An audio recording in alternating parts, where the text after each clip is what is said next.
Okay, so welcome to today's video explanation. So in today's video explanation, I'm going to be deeply explaining how to create a visual machine and how to get it connected to your local server or your local computer. But before I continue, I would like to give a brief explanation of what a visual machine simply means. So just like your physical computer, a visual machine is a software computer that you can run over the internet or over the cloud that has all the resources just like your computer. You have your hard drive size, your RAM size, your processor, your operating system. So the benefits of a visual machine is to help you have access to your servers anywhere you are in the world. So simply put, a visual machine is just a software-based computer that functions just like your physical computer. Then a visual machine, there are different softwares that you can use to create a visual machine. But basically, I'll be creating a visual machine today from the cloud portal that you have been using so far, which is the Microsoft Azure. So before I go further, I would like to list out some of the benefits of using a visual machine. So just have in mind that your visual machine is just your physical computer, but now it doesn't exist physically. You cannot touch or see it with your bare hands, but you can operate it over the internet whenever you are connected to the internet. So some of the benefits why people use the visual machine is because of its portability. You can have access to it anywhere you are in the world, hence you have access to the internet. Then also we can consider scalability. You can increase the size, increase the resources that you are using in it, the RAM, the hard drive size, the operating system. You can increase the version and all that. Then when there is need for you to also reduce, maybe because you do not need those resources again, you can easily reduce them, thereby saving you cost and reducing the time that is needed for maintenance. Then we can also say that it is flexible and can also run as a visual desktop. So wherever you are, you can always have access to it. So basically, the people that makes use of a visual machine, we can say that it helps to increase the productivity of businesses. But basically, the people that visual machines are meant for are people who are in the software development area, cyber security, then cloud engineers, and also businesses basically, for them to run their servers, and for software companies too. So without wasting much of our time today, we'll go straight into the business of the day. So I'm going to log into my cloud account right now, then I'm going to show you how to create a visual machine proper. But before I do that, for should in case you are new to the cloud, it would be very important that you create a cloud account, because without a cloud account you won't be able to have access to a visual machine. There are still other ways to have access to a visual machine without having a cloud account. Like I have one software here on my system called okay, you can look at it here, Oracle Visual Box.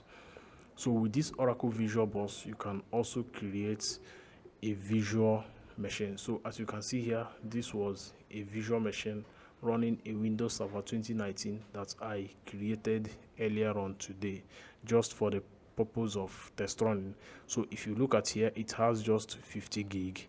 I can decide to increase the hard drive size if I want. Then the video memory, it has 128 MB running on a 2 gig RAM and a Windows Server 2019 64-bit. So you can also create your visual machine here. So let's go ahead with the business of today. So I'll go into my cloud account, I'll come down here and I will type in here. For the purpose of this learning, we'll be making use of the Microsoft Azure, which is one of the most popular So for the purpose of our class today, I'll be making use of the Microsoft Azure. So if it's not compulsory that you must make use of a Microsoft Azure, you can do that with AWS, DigitalOcean, then also Google GCP, that is the Google Cloud Platform. You can create a virtual machine with each and every one of them. So let's go ahead. I'm going to log into my cloud portal, which is portal azure.com. I'm going to click there. So it's going to take me directly into my cloud account because I already, so as you can see, this is my cloud account is already logged in. So the first thing I'm going to do right here, okay, let me take out the time to explain most of the things you are seeing here. So right here you can see these are the recent resources that I had access to for the last time. So right here, if you want to create a visual account, the first thing you do is to create a cloud account, just like I said before. Then after creating your cloud account, then doing the necessary verifications, you then be able to have access to something like this. So as you can see here, this is the Microsoft Azure cloud account or the Microsoft cloud portal. So right now I'm going to click on create resources. So for those of you who will be opening their account newly, whenever you come into here, the first thing, you may not be able to see all these things here or these resources that I have here. So the first thing that you need to do is to click on create resources. Now I'm going to click there. But if you have been making use of the cloud, you can easily come down here and click on visual machines. Just click here. So you can see these are the visual machines that I already had running. These are the visual machines that I already had running. You can see this is the resource group. This is the location where they are being hosted. Now you look at this. These visual machines, I stopped them from working. This is the operating system, just like I showed you in the Oracle Visual Bus before now. Then this is the IP address, the number of disks that are in them. Now I'm going to click on create. I'll click on Azure Visual Machine. Now it's going to bring me into the space where I will input all the necessary requirements or the specifics. What I mean by specifications are the ways that you want to apportion your resources into the visual machine. Now the moment I click here, I'm going to see my subscription. This is my subscription name. Now this is the resource group. The resource group is just like a container where you have all the necessary utilities that will be used to create all the things that you would need. So for the purpose of this video, I am going to create a new resource group. I'm going to create a new resource group just by clicking here. I'll call it a VM resource. I'll click on OK. So every single thing I'm going to be creating, both my visual network and every other thing, is going to be on this VM REX. Now I'm going to give my visual machine a name. Let's call it VM3, since I already have a VM down here. Then we are going to select the region. Let us select the region to be UX East. But you must make sure that whenever you are selecting your resources, that the resources is close to where the people that are going to be making use of anything that you are going to host on the VM. Make sure that it is close to them. So for the sake of this video, I'll be selecting East US. Then I'm going to come down here. Now the availability zone, I'm going to change this to availability set. I'll click here. Then I'll come down here. I may decide to create an availability set, but for this particular video, it is not necessary till the next video, when I am going to be teaching us how to create different VMs, then also add a load balancer to it, which will help us to distribute traffics. So for the sake of this video, there is no need for us to create an availability set. So I'm going to leave it on availability zone. Then I'm going to come down here. Then I'll select the number of zones where I want my VM to be duplicated. The reason why you need to select different availability zones is so that when there is a downtime or during the time of maintenance in one zone, your server or whatever is being hosted on your virtual machine will not be affected. But for the sake of this video, I'm going to be selecting just one zone. Then I'll move down. Other things, I'm going to leave them just like that. So I'll move down a bit. I'm going to be using Windows Server 2019 because of the kind of software that could be hosted on this VM. Coming down again. Now, this is very, very important. The size of the drives that you should use. Most times when you use the standard B1X, you may not be able to install most of the necessary services that your VM is going to use. So it's advisable you make use of anything at least 8 gig and above. So I'm going to select this. Then I'll come down. I'll put in my username and my password. I'll call it VMRX. Or okay, let's say VM001. Then I'll put in the password. I'll put in my password, anything I can remember as the password, I'll put it in here. Then I'll still come down and confirm my password.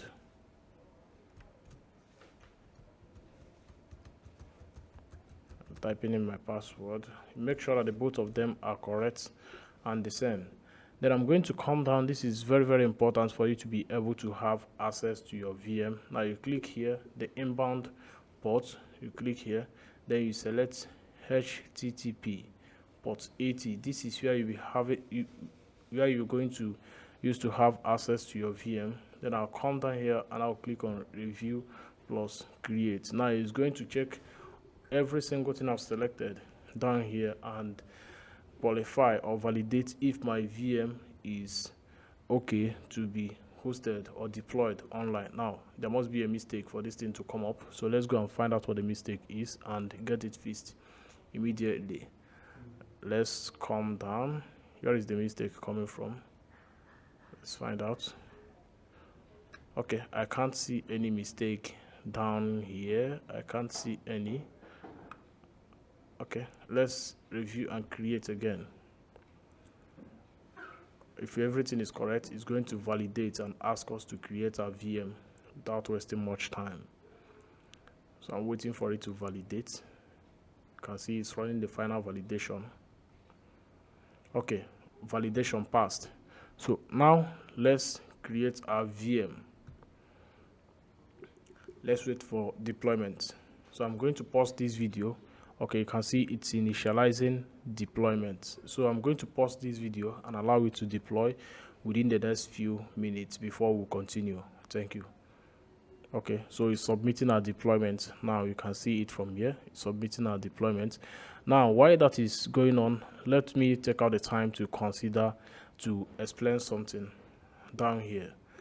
I'm very sure you saw the last thing that was here, considering the cost of the VM. So you can see all the resources are coming up. So this is the network security group. It has been created. This is the VM3 IP address. It has been created. So while the deployment process is going on, every single thing that is needed will keep coming up. This is the visual network. It has been created. Then this is the visual network interface. It's coming up. Then this is the real visual machine. It's coming up also. So let me go into my account and show you something. Still coming up. Okay, so our VM is deployed completely now. Now let us go into the resources, into the VM proper. So this is my visual machine. As you can see, every single thing that we selected, they all appeared here. You can see this is our location. This is my data size. Bring it down. This is my IP address. This is the name of the computer, just like your machine, your normal computer. The status is showing that it is ready. So let us come down here. So I want to connect to my VM now. I want to log in my VM into my local computer. So what am I going to do? I'm going to click on connect. Connect, where I will be able to have access to my public IP address. So for me to have access to my virtual machine, I'm going to make use of this public IP address. So I'm going to copy this guy. I'll come down here and type in RDP. RDP simply means remote desktop connection. I'll click on my RDP. Then I'm going to paste my public IP address here, Control V. Then I'll click on connect. Okay. So right here is very important. I know my username and my password. Without that, I won't be able to connect to the VM that I just created. So if you check here, you can see the admin username, but you cannot see the password. So I can easily copy the username here. I'll still come back here and I'll put it here. I'll say Control V. Then I'll type in my password.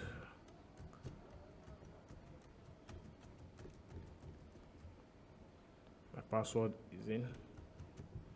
Then I'll click on OK. Now I'm connecting to my visual machine now. All right. So this is my visual machine. The interface that you are currently looking at now is no longer my normal computer. This is my visual machine. Now you see every other thing coming up.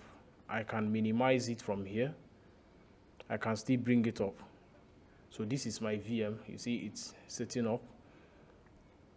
Now look at it. This is my normal computer. Then this is my visual machine. It's just coming up. It's going to take some few minutes for it to load up. Okay, so this is the interface of my visual machine. It has been completely logged in. So this is my computer that I created over the cloud, logged in inside of the computer that I have with me here. Okay, so for me to be able to make use of this VM, there are certain things I need to do. There are certain installations or dependencies that I need to install here. But for the sake of this video, I'm just going to show us just one of the things that we need to do. So let's just hold on while it is coming up. It needs to finish up before I'll be able to install anything. So you can see it's creating and installing all the basic things that needs to be installed. You can close this. You can close this. So it has internet access from here. You can see the networking is working.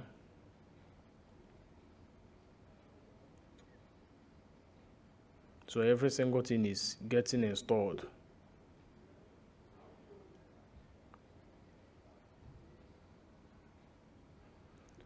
Okay, just in a few minutes. Once it is all ready, it's going to bring up one more box. Okay. All right. So for us to be able to browse or do anything, as you can see, when you come down here, you will see that I have a browser here. So with this VM, I'll be able to browse and do anything that my normal computer can do. Now, the installation is complete. So let us install one important dependency that will help us to have access to the internet with this VM. So we are going to install what is called the IIX, which simply means the Internet Information Services. This is the only thing that can help you to have access to the internet from your VM. So I'm going to click on under this configure this local server. So I'm going to click on add roles and fixtures. I'll click here, then I'll click on next. I'll click on next. I'll click on next again. Then I'm going to select web server. I'll click on add fixture. I'll click on next. I'll click on next. I'll click on next. Next again. Then I'll click on install. So now let's watch it get installed within the shortest period of time. Once you have an internet access in your local computer, it's going to get installed. All right, so I'm going to pause this video while it is being installed. So welcome back. Our internet information services is successfully installed. You can see all the necessary dependencies that comes with it, the management console, the HTTP features, and the rest of them, the logins, the diagnosis, and all of them. Oh, I'm sorry, there is an internet disconnection, so let's cancel this. Also, we are going to log in the VM again since it was disconnected. I'll still come down here. I'm going to copy my IP address. I'll come down here, I'll paste it, I'll click on connect. So that's how you connect it. It's still there. I'll type in my password.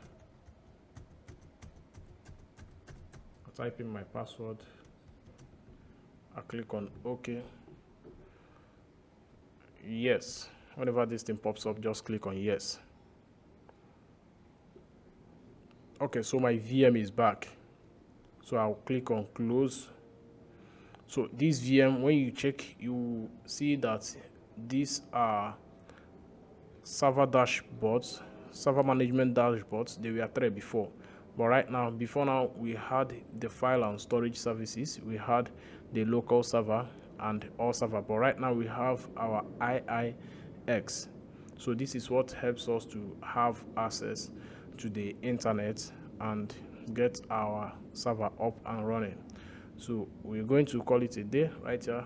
In our next video, we are going to discuss how to create multiple VMs for organizations or businesses that have loads of traffic coming into their websites or their servers. We learn how to create multiple VMs, then get all of them connected to one, then create a load balancer which helps to distribute traffic when all those when there is so much traffic in one VM. It can simply move the traffic to another VM or distribute it the way that there will be no latency in any of them. So we are going to look into that in our next video, where we will create what is called a front-end IP, a back-end pool, and a traffic manager and all that. So we are going to look into that.